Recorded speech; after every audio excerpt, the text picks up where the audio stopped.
What happened when? Neda had reported to the police that she had come into Peter's house to see Peter. Peter wasn't there. I was there instead. So I would love to explain that to you, because that's not even the story that Neda told me. So I don't know how the cop told you that. Can I tell you what Neda told me? Please do. Okay, so after you found out that I had reported about Anahid and the financial issues and the dogs pooping on the floor, I was really concerned, so I told the social worker about it. And then the social worker, went ahead and filed the report.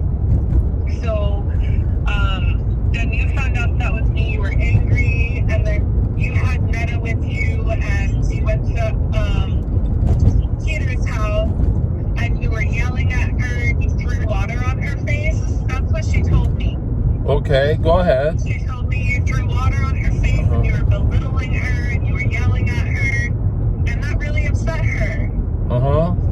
And then? So in response to that, she called me, and she talked to me for 2 hours, and she was telling me how traumatizing that was for her. And I asked her if she needed anything, and she said no. I was thinking of maybe going to the police, but I'm not sure right now. And so I told her to call me if she needs anything. I told her I would support her because that sounds traumatizing, and if she needed anything, I would help her. And so, yeah, go ahead. She took it from there. That's all. So that was it. the police, what the police told me, they were told is what I told you, and it's recorded what they told me that they were told. What I was a complete lie, and that it was a lie, because that's not what I heard happened at all. So it was an intentional lie, and because it was intentionally reported in that way, it was just an interpretation that was misinterpreted. That is so I mean, she never told them that I threw water in her face. She told them she came to see Peter, and he wasn't there. I was. That kind of discrepancy doesn't. It works out better for you, because she didn't report you for domestic violence. She just was concerned. If she that did, you no. treat her that way, how do you treat Peter? That was her concern. Okay. So that's actually very. Well, that's something else. So that's something else, and then I can go on that line and explain everything. Me and her, we've actually gotten engaged at some point. She said it was you. I was joking with you. So there's a long history there. She has extreme behavior problem. That's something else. Let's set that aside now and concentrate on what she told was a lie, blatant lie. It's not a misinterpretation. To omit that. I don't agree with that. Why? Tell me. Because I think that cops may have told you something that is different than what she reported. Why would the cops do that? To protect her. To protect her, lying to the police. To protect anyone. The police can tell you anything they need to. If they were there for Peter, they don't have to tell you anything. They're not required to. That's how I understand it. Saying that for the Peter lets them come in without a warrant. Yeah, so Neda must have called. Here's how I can imagine that it was misinterpreted. So if Neda said that she was worried about Peter, but she doesn't want to go over there because you yelled at her and you don't want to, she doesn't want to see you, then the police could have said, oh, okay, well, if he's there, she won't go to check on him, so we have to check on Peter because Jarek's there and Peter's not, or because she doesn't want to interact with him, that's what we have to do. So that might have just been the easiest way for them to tell you what was happening. And right? You had nothing to do with the decision of how to report that instead of saying that I threw water in her face. You never discussed that at all. I told Neda that if she needed my help, she could ask for it and I would support her, but she never approached me about it again after the 2-hour phone call. You do realize That is a crime. The lie that she told. If you say police were trying to protect her, the police are now involved. That's a crime. But did she lie, or did she say, I'm worried about this person, can you check on them? She lied. She lied. That's not lie. Flat out lie, Anita. It's a flat out lie. It's a flat out lie. Okay? Either way, it doesn't affect me if she lied or not. So in that discussion, because I don't have any say in it, it doesn't affect me. And well, I'm filing for that lie. I'm filing for that lie.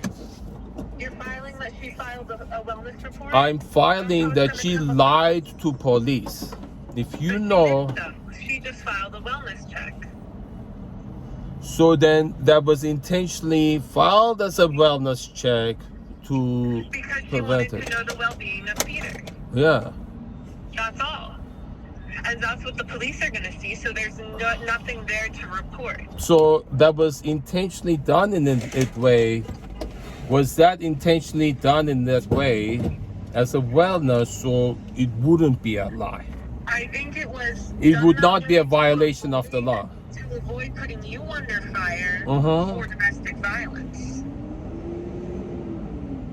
I will bring that forward. I will discuss it to them, because Alice I knew about my relation with Neda years and years ago, maybe 5 years ago. Neda, I had a job with Jeremy Bernstein, who has autism, who's my client for 5 years. I had that job. And then they were friends with the family because they have the same condition, autism. And then Neda's 2 kids, I told you, have Jeremy's kids. They have autism. And they were taken over. Neda's kids are Jeremy's kids? No, these are Neda's kids were Jeremy's friends. You understand? Oh, wow. I did not know they were related.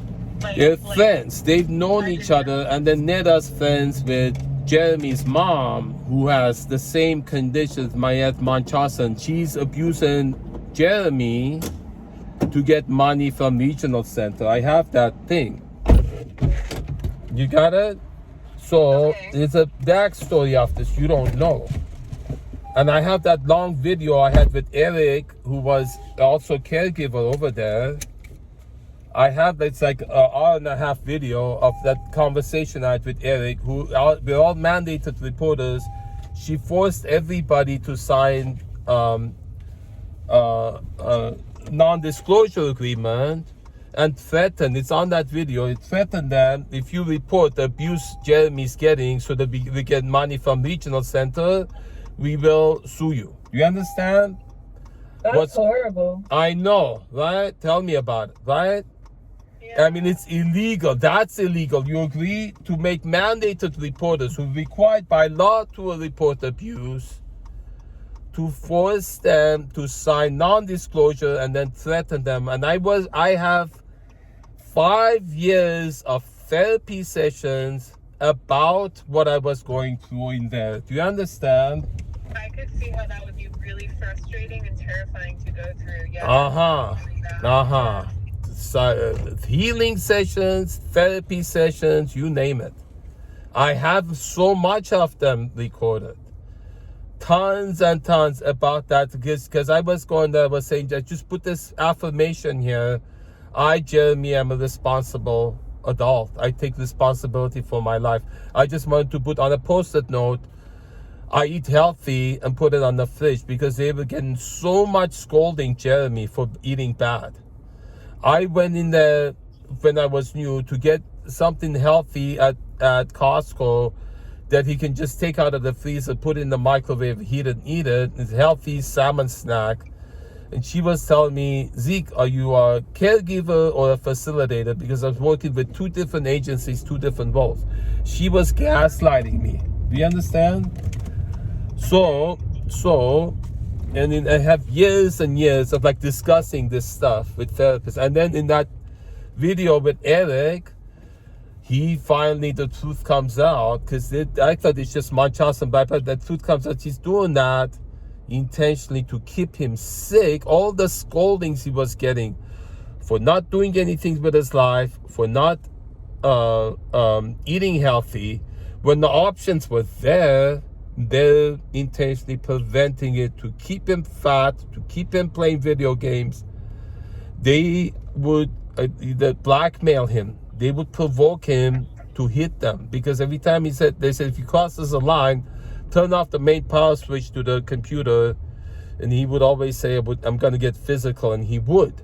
And I only never did that. After the first time I tried it, I saw that, never did that again.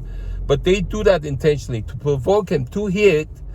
And then when I sent a report to Adult Protective Services, they say we have to bring, and he has trauma he knows if he's danger to himself, they can put him away, not let him out, put him in a facility, because he gets physical, because they blackmail him using that. With provocation, they framed him and then they blackmail him. There's a caregiver that Mary, who's like a gang member. They have her there because she knows about the abuse and she goes along with it. She perpetrated it. Do you understand?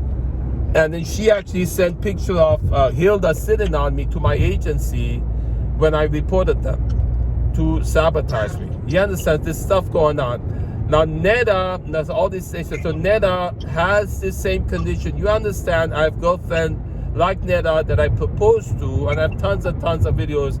My relationship with Neda, with Karina, with Tanya, about what I've been through, because it's like I get into relationship with people, women who are like mom.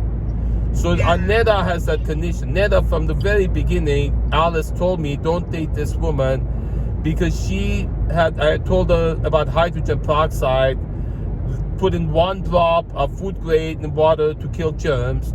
She had told me she drank a whole bottle of hydrogen peroxide she got from CVS off the shelf, and she was dying. And I went over there, she wouldn't open the door, and then I almost was called 911, and then she opens the door and hugs me, laughs at me because she played a prank on me. And Alice told me, don't go with this because you understand? So this is what she does. And from the very beginning, she was always telling me, you're gonna do for me, but don't expect anything in return. So this is for like 5 years. She's been doing that, and I have trauma from it. And she came in intentionally saying crap like that. So why are you still hanging out with her? To provoke her. I've had the hope that I can turn her around. I've been talking to her dad. Her dad's in Florida, retired, and I have video. The girls I am with, they themselves have trauma, and I've had sessions with them from childhood abuse. If you don't know yet, that's what I do in my attempt. And I told you in that text, you read that stuff I'm telling you. The kid in me is trying to heal the mom in those mothers, in those girls. That's why it's called Sanctuary for Traumatized Women. You all right? don't have to take on that pain though for others. You need to heal Look, I've had so many sessions about this, for this. You know, they're all there. All the dimensions of this we've been exploring. So now you're actually listening to me.